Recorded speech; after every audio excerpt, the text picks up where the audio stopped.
이 시간에 우리 다 같이 하나님의 말씀 보시겠습니다. 하나님 말씀은 마태복음 25장 1절로 46절까지 말씀이 될 텐데요. 마태복음 25장입니다. 마태복음 25장 1절 말씀 보십시다. 그때에 하늘의 왕국은 마치 자기 등불을 가지고 신랑을 맞으러 나아간 열 처녀와 같으니라.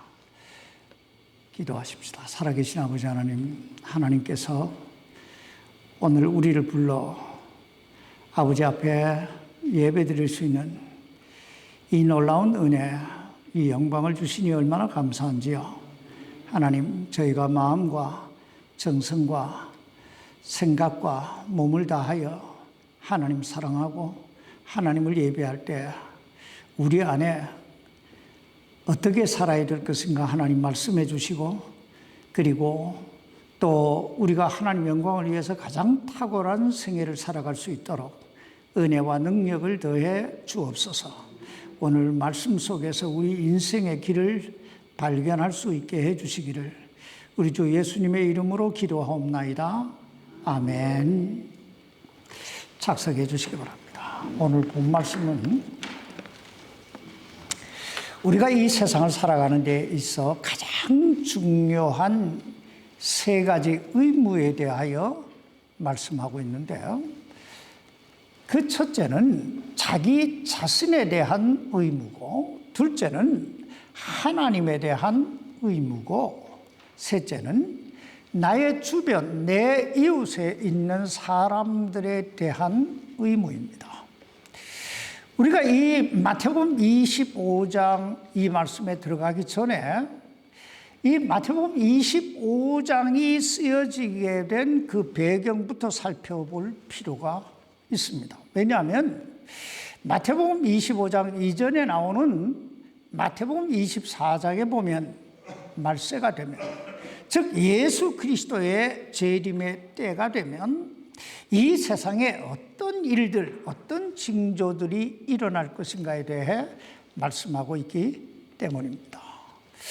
마태복음 24장 3절을 보면 예수님께서 감람산에 앉으셨을 때 제자들이 은밀하게, 즉 조용히 예수님을 찾아와서 묻습니다.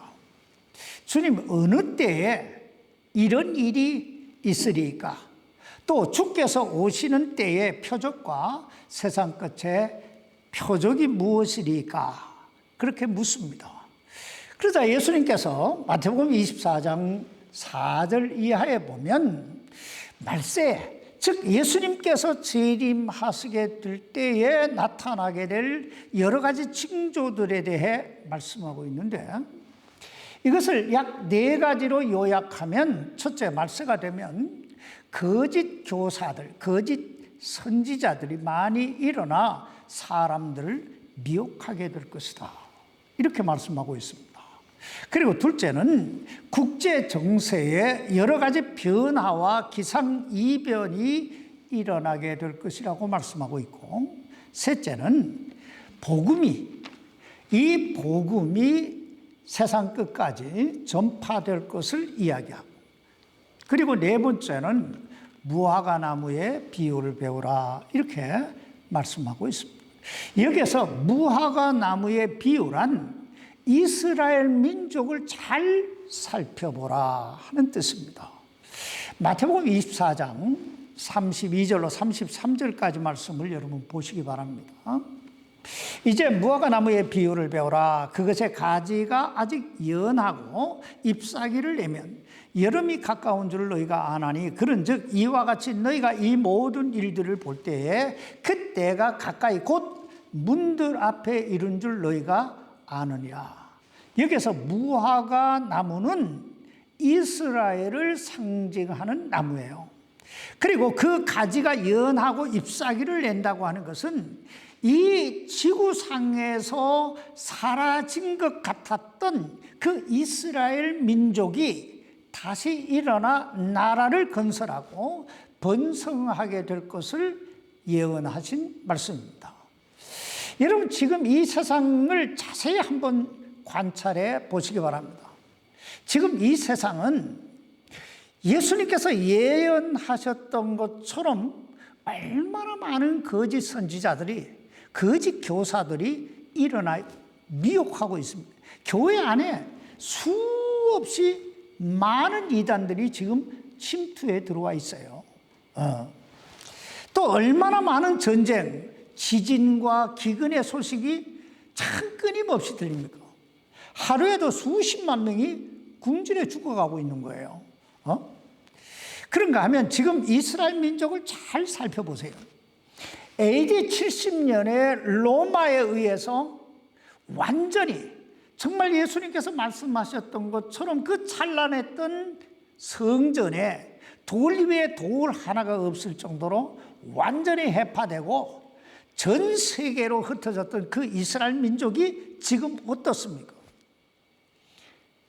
1900년 동안 나라 없이 전 세계로 흩어져서 그냥 그렇게 살던 이스라엘 민족이 1948년 5월 14일에 독립을 선포하고 팔레스틴 한 기퉁이에 나라 없던 그 이스라엘이 이스라엘이라고 하는 깃발을 꽂습니다. 근데 지금 전 세계 경제를 잡고 있는 사람들이 누구예요? 주이시예요. 만약에 이 주이시들이 미국의 은행에서 돈을 다 빼버리면 미국이 전체가 마비된다고 그래요. 또 지금 이 지구상에 복음이 전파되지 않는 나라가 몇 나라나 될까요? 아마 북한을 제외하고는 다 복음이 전파됐을 것입니다.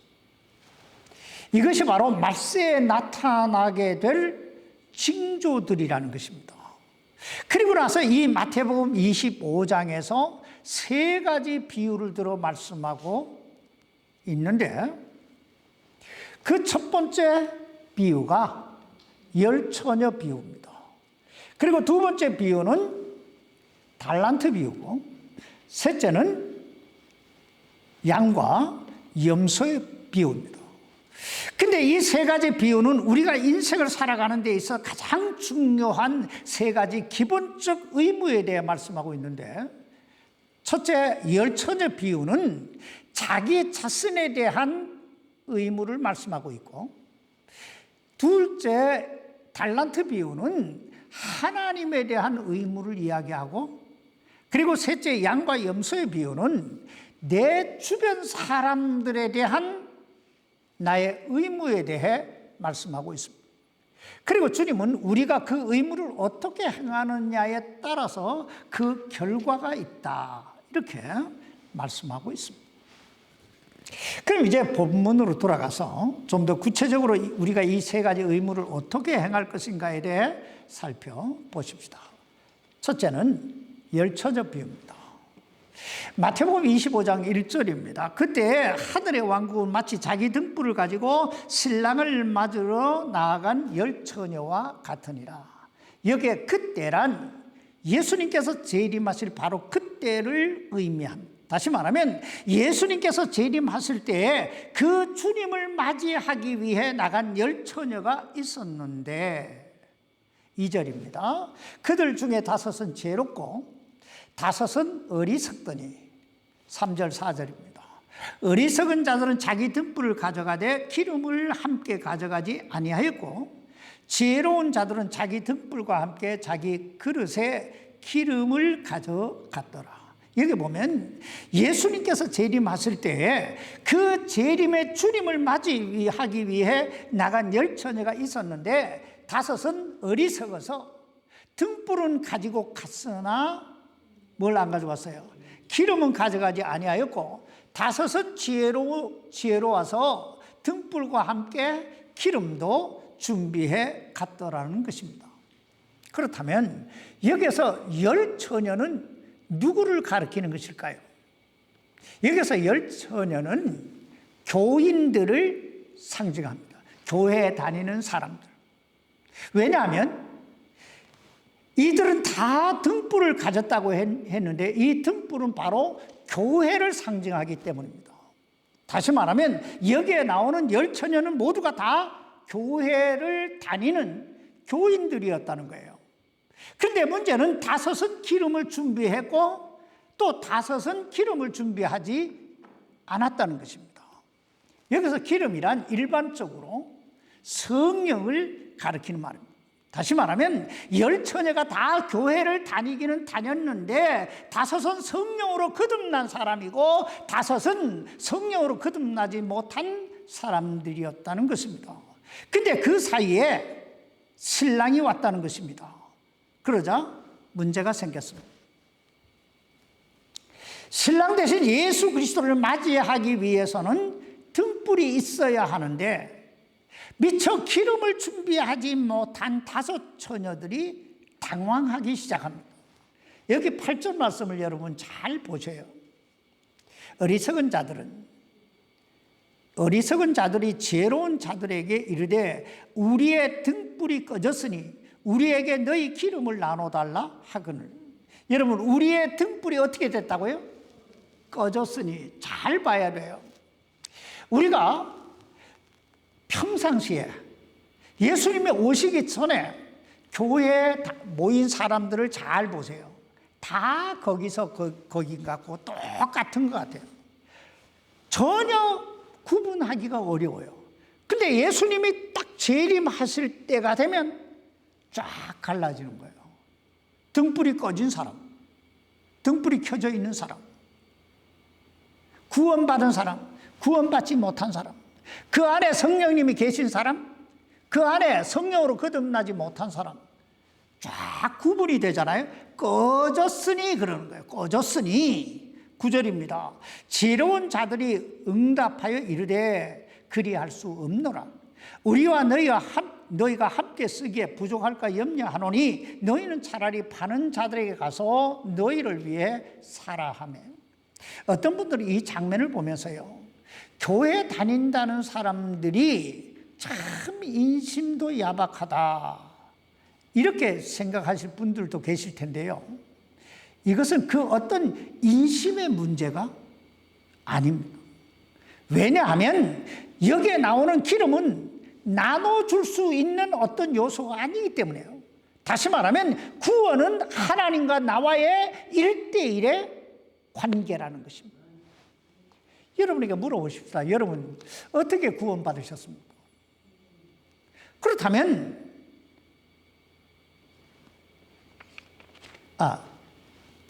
우리가 구원받기 위해서는 첫째, 내가 누구인가를 알아야 되고, 둘째는 하나님이 누구신가를 알아야 되죠.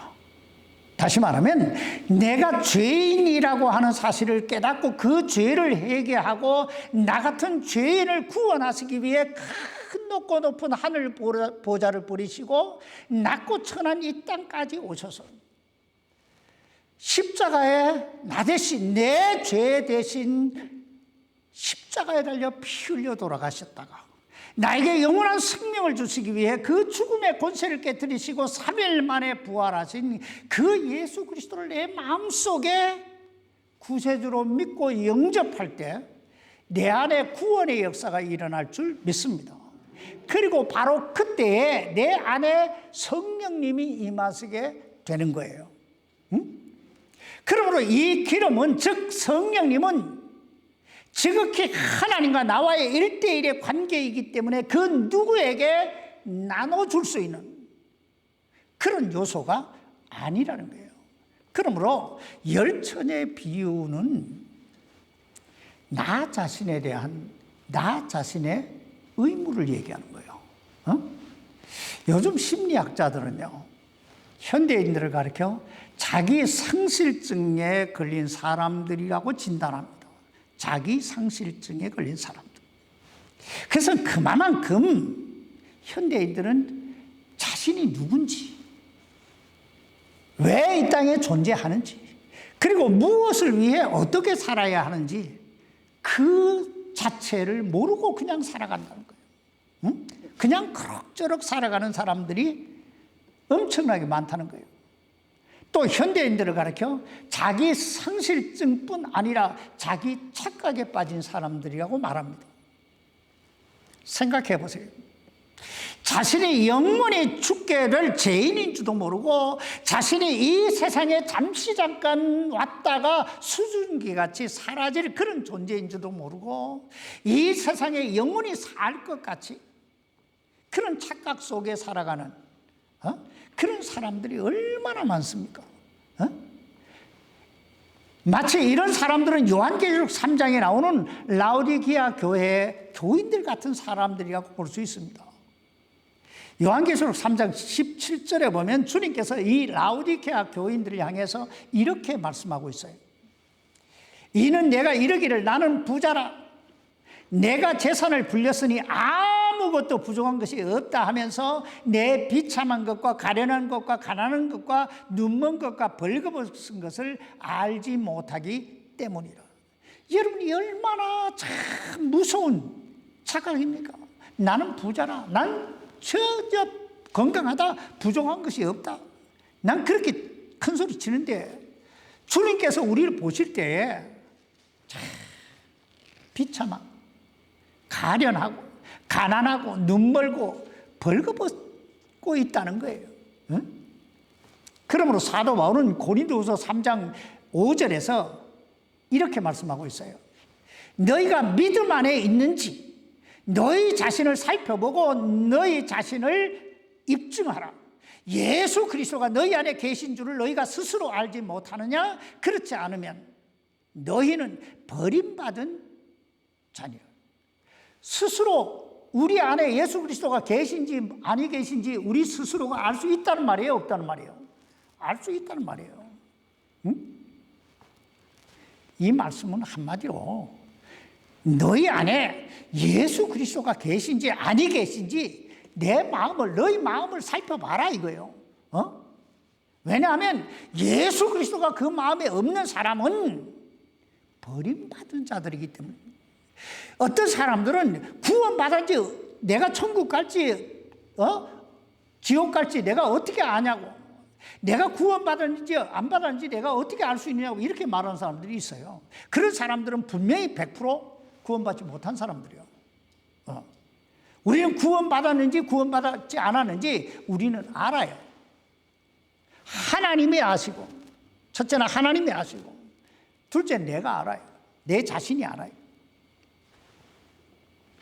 이 열처녀 비유의 결론은 마태복음 25장 13절입니다.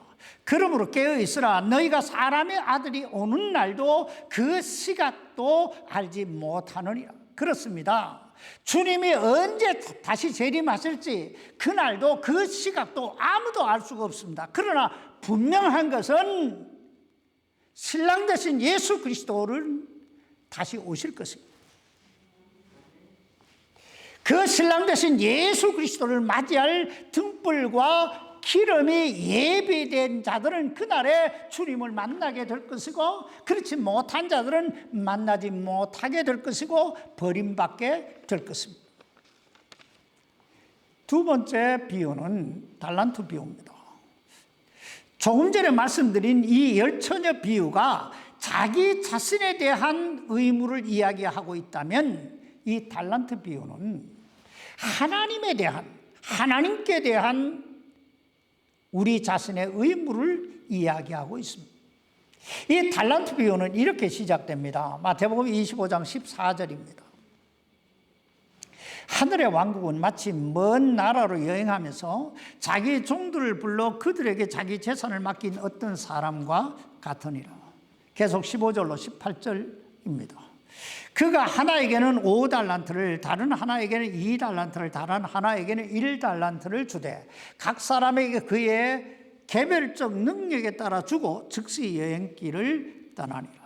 이에 5달란트 받은 자는 가서 바로 그것으로 장사하여 5달란트를 만들고 2달란트 받은 자도 그와 같이 하여 2달란트를 더 벌되 1달란트 받은 자는 가서 땅을 파고 자기 주인의 돈을 감추었더라.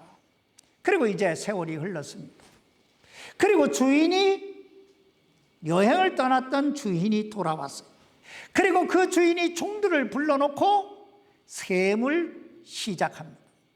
그때 5달란트 받은 사람이 5달란트를 더 가지고 와서 보고합니다. 주인이여, 주께서 내게 5달란트를 맡기셨는데 보소서, 내가 그것들 외에 5달란트를 더 벌었나이다. 그러자 그 주인이 말합니다. 마태복음 25장 21절입니다. 그의 주인이 그에게 이르되 잘하였도다 선하고 신실한 종아, 내가 적은 것에 신실하였은즉 내가 너를 많은 것을 다스릴 치리자로 삼으리니 넌 내 주인의 기쁨에 참여하라 하니라. 그리고 계속 읽어보면 2달란트 받았던 종도 와서 보고합니다. 주인이여, 주께서 내게 2달란트를 맡기셨는데 보소서, 내가 그것들 외에 2달란트를 더 벌었나이다. 그러자 주인이 이 사람에게도 똑같이 칭찬합니다. 잘하였도다 선하고 신실한 종아, 내가 작은 것에 신실하였은즉 내가 너를 많은 것을 다스릴 치리자로 삼으리니 넌 내 주인의 기쁨에 참여하라. 이제 마지막으로 세 번째 종이 와서 보고합니다. 24절 25절입니다.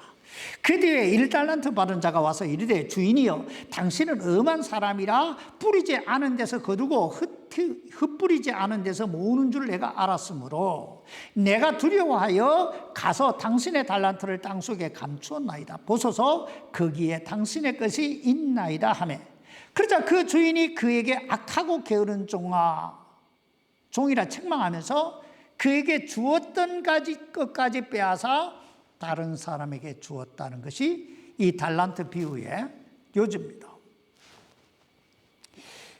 그리고 이 달란트 비유에 나오는 이 주인은 하나님을 상징하고 종들은 성도들을 상징합니다. 그리고 그 주인이 종들에게 각각 5달란트, 2달란트, 1달란트를 주었다는 건 하나님께서 각 사람에게 은사와 재능에 따라 무엇인가 사명을 주셨다는 거예요. 그리고 그것을 가지고 더 벌었다고 하는 건 하나님으로부터 받은 바 그 여러 가지 은사와 재능을 가지고 얼마나 하나님의 영광을 위해 충성스럽게 살았느냐 하는 것입니다.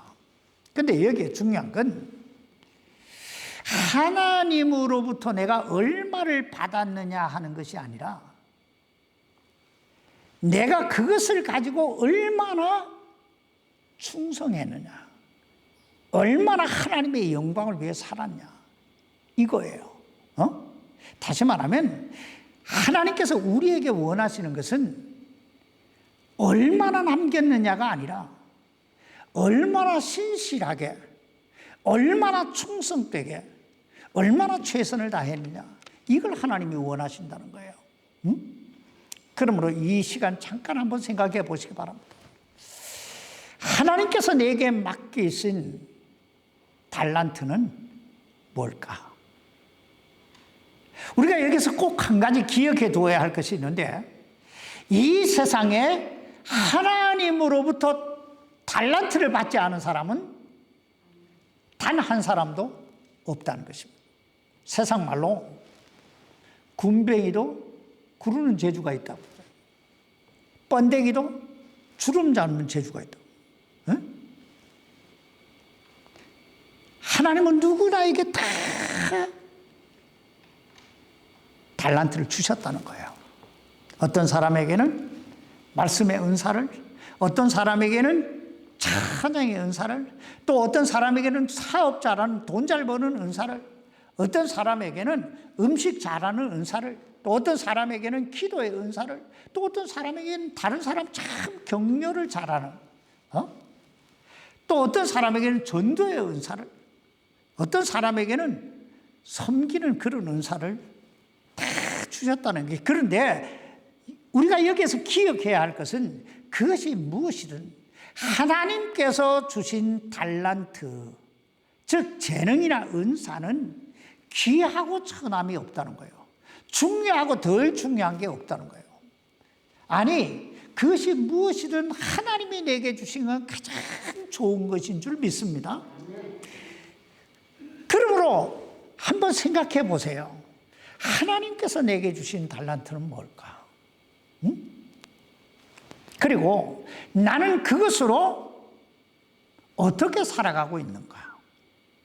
전 오래전에 성지순례를 다니면서 특별히 이 마지막 전쟁이 일어나게 될 그 무기토가 이렇게 보이는, 저 멀리 보이는 그 솔로몬의 병기 창고 언덕에 올라가서 병기 창고를 돌아보면서 참 생각이 많았어요. 한 국가나 한 개인의 흥망성쇠는 한 사람에 달려있구나. 한 사람에게 달려있구나. 누가 정권을 잡느냐? 거기에 따라서 한 국가의 흥망성쇠가 달려있더란 말이에요. 다윗이나 솔로몬이 정권을 잡고 있을 때는 그 주변 국가로부터 조공을 받던 나라가 나중에는 어떻게 됩니까? 바벨론의 포로로 잡혀가는 아주 비참한 나라가 되고 말잖아요. 응? 잘 되는 데도 이유가 있고 안 되는 데도 이유가 있다는 거예요. 오늘 이 달란트의 비유를 잘 보세요. 어떤 사람은 선하고 신실한 종아라고 칭찬받고 그 주인의 기쁨에 참여하라는 이 영광을 받는데, 어떤 사람은 악하고 게으른 종이라고 책망을 받고 그 있던 것까지 빼앗겨 버리잖아요. 전 목회하면서 늘 마음속에 한 가지 소원이 있습니다. 그것은 하나님께서 제게 맡겨주신 이 교회 우리 성도들은 모두가 주님 앞에 섰을 때 참 선하고 신실한 종이라고 칭찬받고 그 주인의 기쁨에 그 동참할 수 있는 그런 영광의 자리에 쓰임받는 그런 그리스도인들이 되는 거예요.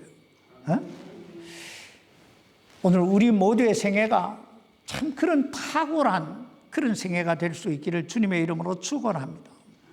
세 번째 이 비유는 마태복음 25장 31절로 46절에 나오는 양과 염소의 비유입니다. 그런데 서론에서도 말씀드렸듯이 이 양과 염소의 비유는 사람이 자기 이웃, 자기 주변 사람들에 대한 의무를 이야기하고 있습니다.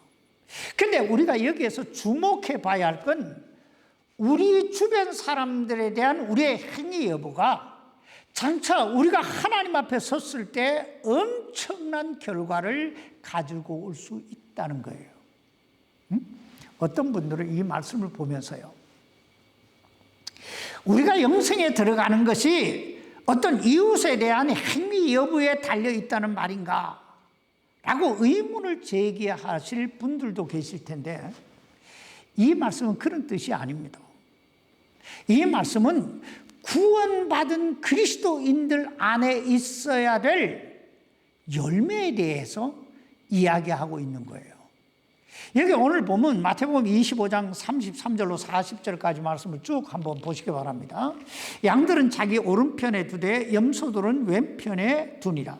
그때 왕이 자기 오른편에 있는 자들에게 이르되 보라, 오라, 내 아버지께 복받은 자들아, 너희는 세상의 창건 이후로 너희를 위해 예비된 왕국을 상속받으라. 내가 줄을 때에 너희가 내게 먹을 것을 주었고 내가 목마를 때에 너희가 내게 마실 것을 주었으며 내가 나그네 되었을 때에 너희가 나를 받아들였고 헐벗었을 때에 너희가 내게 옷을 입혔고 내가 병들었을 때에 너희가 나를 찾아왔고 내가 감옥에 갇혔을 때에 너희가 내게 왔느니라 하리니, 그때 그 의로운 자들이 그분께 응답하여 이르되 주여, 어느 때에 우리가 주께서 줄이신 것을 보고 잡수시게 하였나이까? 목마르신 것을 보고 마실 것을 드렸나이까? 어느 때에 우리가 주께서 나그네 되신 것을 보고 받아들였나이까? 헐벗은 것을 보고 주께 옷을 입혔나이까? 혹은 우리가 어느 때에 주께서 병드신 것이나 감옥에 갇힌 것을 보고 주께 갔나이까? 하리라.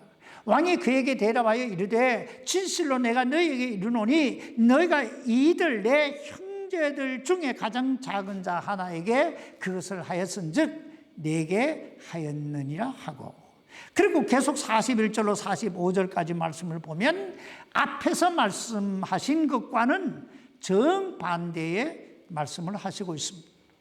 그러면서 46절 말씀을 보면 그리하여 이들은 영존하는 형벌에 들어가되 의로운 자들은 영원한 생명에 들어가리라.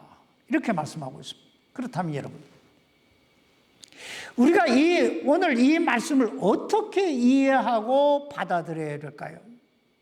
우리가 우리의 이웃을 잘 돌봐주면 영원한 생명이 들어가고, 우리가 우리의 이웃에 대해 무관심하면 영존하는 형벌에 들어간다는 그런 말씀일까요?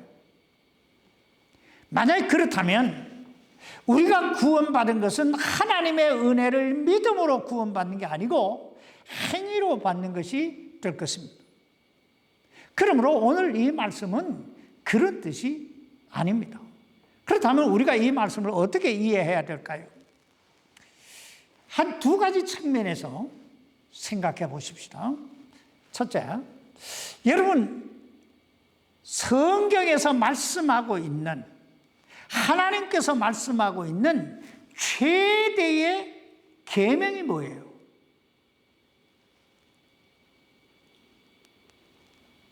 마태복음 22장 37절로 40절 말씀을 펴보세요. 마태복음 22장 37절로 40절입니다. 예수님께서 그에게 이르시되 너는 내 마음을 다하고 혼을 다하고 생각을 다하여 주 내 하나님을 사랑하라. 이것이 첫째가는 명령이요. 첫 번째 계명이 뭐라고요? 마음을 다하고 혼을, 여기 목숨을 다하고 생각을 다하여 주 내 하나님을 사랑하라. 이게 첫 번째 계명이에요. 계속 보세요. 둘째 명령은 그것과 같은 것으로서 너는 내 이웃을 내 자신과 같이 사랑하라 이니라. 모든 율법과 대언자들의 글이 이 두 명령에 매달려 있느니라 하시니라. 여러분, 사람이 이 세상을 살아가면서 지켜야 될 하나님의 명령이 뭐라고요? 첫째는 마음을 다하고 목숨을 다하고 생각을 다해서 하나님 사랑하는 것이고, 둘째는 내 이웃을 내 몸과 같이 사랑하는 거예요. 그러므로 오늘 이 말씀은 내가 얼마나 하나님의 말씀에 순종하고 있느냐 하는 거예요. 내가 얼마나 하나님 말씀에 순종하고 있느냐. 과연 나는 내 이웃을 내 몸과 같이 사랑하고 있느냐는 거예요. 또 하나, 요한복음 13장 34절로 35절 말씀에 보면 주님께서 이렇게 말씀하고 있습니다. 내가 새 계명을 너희에게 주노니 너희는 서로 사랑하라. 내가 너희를 사랑한 것 같이 너희도 서로 사랑하라. 너희가 서로 사랑하면 이로써 모든 사람이 너희가 내 제자인 줄 알리라 하시니라. 여러분, 사람들이 우리의 무엇을 보고 저 사람은 예수님 제자구나? 아니구나? 알 수 있다고요? 뭘 보고? 우리의 뭘 보고? 사랑을 보고. 내 이웃에 대한 사랑을 보고. 이걸 다른 말로 하면요, 질의 문제라 할 수 있습니다. 질의 문제. 무슨 말이냐? 구원받은 사람은 그 마음에 예수 그리스도의 마음이 들어온 사람들이에요. 구원받은 사람은 신의 성품에 참여한 자들이에요. 그러니까 내 안에 하나님의 성품이 들어와 있다는 얘기예요. 그러므로 사랑할 수밖에 없는 사람들이다 이거요. 하나님의 세상을 이처럼 사랑하사 그러잖아요. 사랑할 수밖에 없는 사람들. 구원받은 사람은 어떤 사람들이라고요? 여러분 입으로 얘기해봐요. 구원받은 사람은 사랑할 수밖에 없는 사람들. 사랑할 수밖에 없는 사람들. 그렇다고 지금 제가 이웃 사랑이 쉽다고 말씀드리는 게 아니에요. 아니, 그것은 대단히 피곤하고 정말 귀찮은 일이에요. 거추장스러운 일이에요. 여러분, 예수님 삶을 보세요. 사랑하시니까 십자가를 지시잖아요. 그러나 그럼에도 불구하고 우리가 그 일을 해야 하는 것은, 그것은 하나님의 명령인 동시에 우리 안에 신의 성품이 있기 때문에 어쩔 수 없는 사람들, 여러분, 이 어쩔 수 없는 사람들 이해가 되세요? 요즘 우리 모두는요, 예전과는 상당히 다른 삶을 살고 있어요. 이 코비드가 지나가고 나서 정말 예측 불허의 삶을 우리가 다 살고 있는 거예요. 이럴 때 우리 다시 한번, 난 나 자신에 대한 의무를 다 했나? 난 정말 구원받았나? 교회만 건성으로 다니고 있는 것이 아니라 내 안에 성령님이 정말 예수님이 계신가? 구원받았나? 둘째, 난 정말 하나님께서 내게 맡겨주신 이 달란트, 이 재능, 이걸 가지고 정말 하나님의 영광을 위해 뭔가 탁월하게 쓰임받고 있나? 그리고 셋째, 난 내 이웃, 내 주변 사람들에 대해 얼마나 많은 관심을 가지고 있나? 그저 나 혼자 먹고 살기 위해 발버둥 치고 있는 건 아닌가? 이런 삶은요, 정말 그리스도인이 아니어도 얼마든지 할 수 있는 삶이에요. 지난주에 우리 김철호 목사님 전도의 중요성에 대해 얘기했잖아요. 먼저 참 죽어가는 영혼들에 대해 관심을 가지고요, 나보다 좀 더 참 주머니가 이게 가벼운 사람들에게 좀 관심을 가지고 뭔가 섬기려고 하고, 내가 좀 귀찮더라도, 내가 좀 손해보는 것 같더라도, 그리스도인이란 그날 그 신랑 대신 예수 그리스도를 만날 그날을 위해 오늘을 사는 사람들이에요. 그날 우리 모두가 그 주님 앞에서 선하고 신실한 종아, 내 주인의 기쁨에 참여하라는 그 영광, 그 칭찬을 받을 수 있기를 주님의 이름으로 축원합니다. 기도하십시다. 살아계신 아버지 하나님, 우리는 참 삭막한 그런 세상을 살아가고 있습니다. 그저 옆에 누가 살고 있는지 그저 관심도 없고, 참 나 하나 살아가기 바쁜 그런 삶을 살 때가 너무 많습니다. 그러나 하나님, 오늘 이 말씀 앞에서 다시 한번 우리 자신을 돌아보고, 다시 한번 하나님 바라보고, 그리고 다시 한번 내 이웃을, 내 주변 사람들을 바라보는 그런 눈이 열리게 해 주옵소서. 그리고 눈만 열리는 것이 아니라 우리의 손길이, 우리의 주머니가 열리고 우리의 손길이 가는 그런 탁월한 그런 삶을 살아갈 수 있도록 아버지 도와 주옵소서. 성령께서 우리 안에 이 말씀 속에서 우리 인생의 답을 찾아갈 수 있게 해주시기를 우리 주 예수님의 이름으로 간절히 기도하옵나이다. 아멘. 아멘.